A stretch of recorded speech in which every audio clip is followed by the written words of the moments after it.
back to part two of Trump's accomplishments, picked up and all that from where the last video left off. Jobs investment are pouring into opportunity zones, created nearly 9,000 opportunity zones where capital gains on long-term investments are taxed at zero.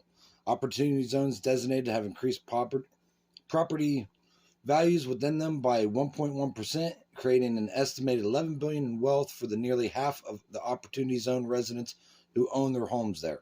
So your properties went up in value and everything like that. They're worth more now instead of worth less, which if you're a homeowner and everything like that is a very good thing because you can sell your home for a lot more than you bought it for. Opportunity zones have attracted $75 billion in funds and driven $52 billion of new investment in economically distressed communities, creating at least 500,000 new jobs. Approximately 1 million Americans will be lifted from poverty as a result of these new investments.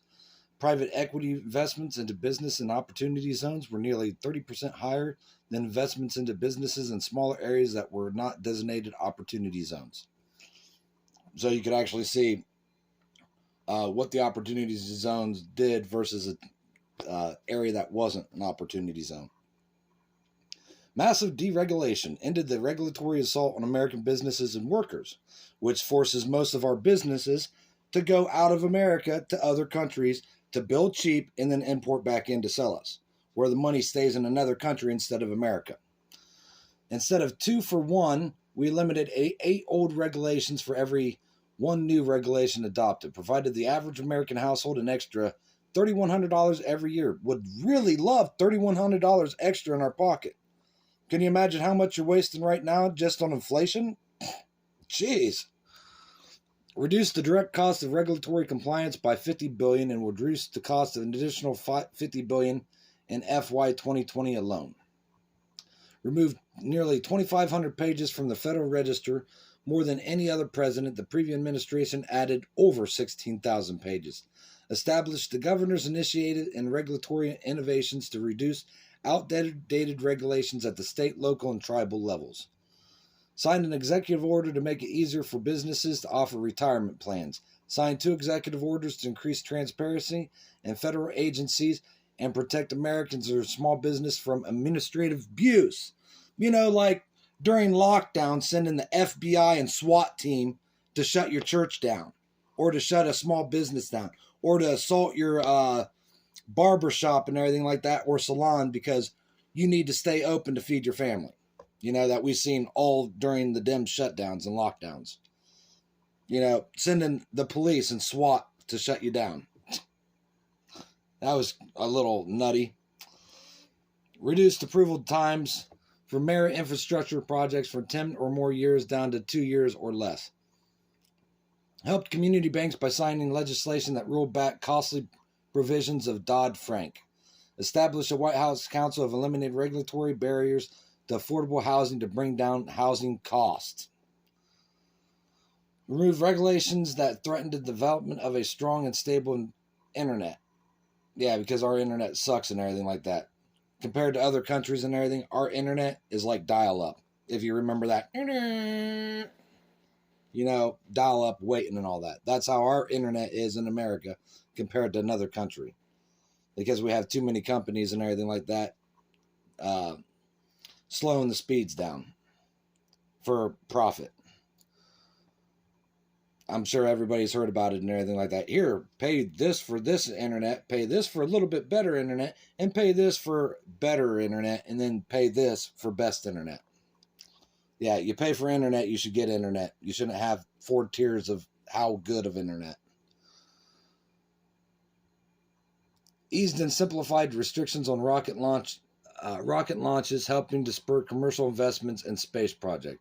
Published a whole of government strategy focused on ensuring American leadership in automated vehicle technology.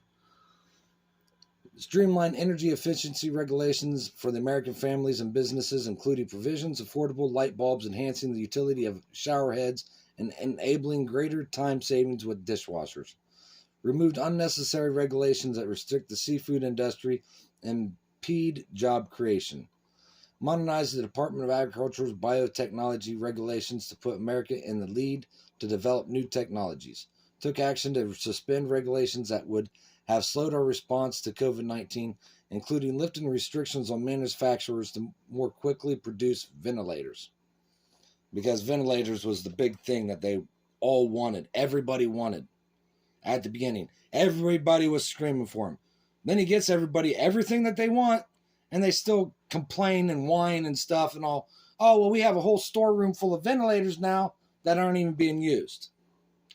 We have tent cities and everything like that that aren't being used. We have the Mercy ship that's not even being used. So that's kind of how it was the whole 4 years that we saw. It's crazy. Successfully rolled back burdensome regulatory overreach. Rescinded the previous administration's affirmative furthering fair housing AFFH rule, which would have abolished zoning for single-family housing to build low-income federally subsidized apartments. Issued a final rule on the Fair Housing Act's disparate impact standard and eliminated the waters of the United States rule and replaced it with the navigable water production rule, providing relief and certainty for farmers and property owners. Repealed the previous administration's costly fuel economy regulations by finalizing the Safer, Affordable Fuel Efficiency SAFE SAFE vehicle rule, which will make cars more affordable and lower the price of new vehicles by an estimated $2,200. Yeah, how's the cost of everything now? Americans now have more money in their pockets. Back when Trump was in office, not now and everything, everybody has less money in their pockets. I just wanted to point that out so somebody didn't say, oh, what? Yeah, we have a lot more money. No, we don't. Deregulation had a especially beneficial impact on low-income Americans who pay a much higher share of their incomes for overregulation. Cut red tape in the healthcare industry, providing Americans with more affordable healthcare and saving Americans nearly 10% on prescription drugs. Deregulatory efforts yielded savings to the medical community an estimated $6.6 billion, with reduction of 42 million hours of regulatory compliance work through 2020. But now, under the Dems and everything, all these businesses, all these pharmaceutical companies, they're making record profits. Yay for big business. Nay for, the small guy. Remove government barriers to personal freedoms and consumer choice in healthcare. Once fully in effect, 20 major deregulatory actions undertaken by the Trump administration are expected to save American consumers and businesses over $220 billion per year. Saving is good. Signed 16 pieces of deregulatory legislation that will result in a $40 billion increase in annual real income.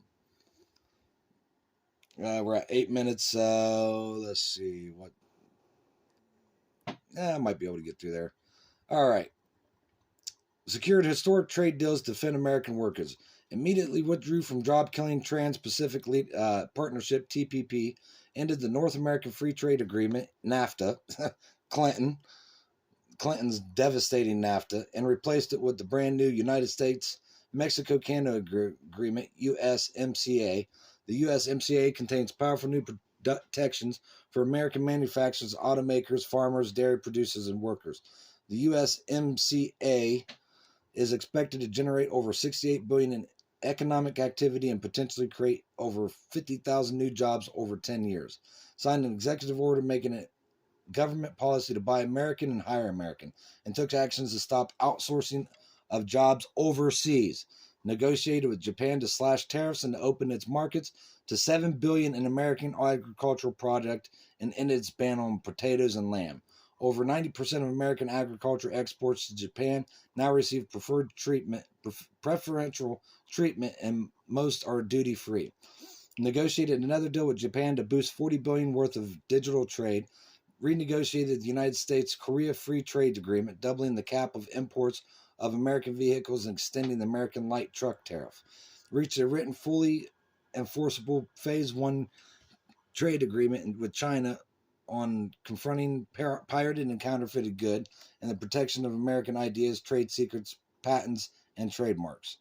China agreed to purchase an additional $200 billion worth of United States exports and open markets access for over 4,000 American facilities to export while all tariffs remained in effect.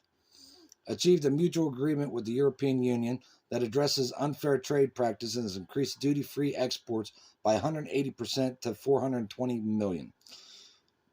Secured a pledge from the EU to eliminate tariffs on American lobster, the first United States-European negotiated tariff reduction in over 20 years.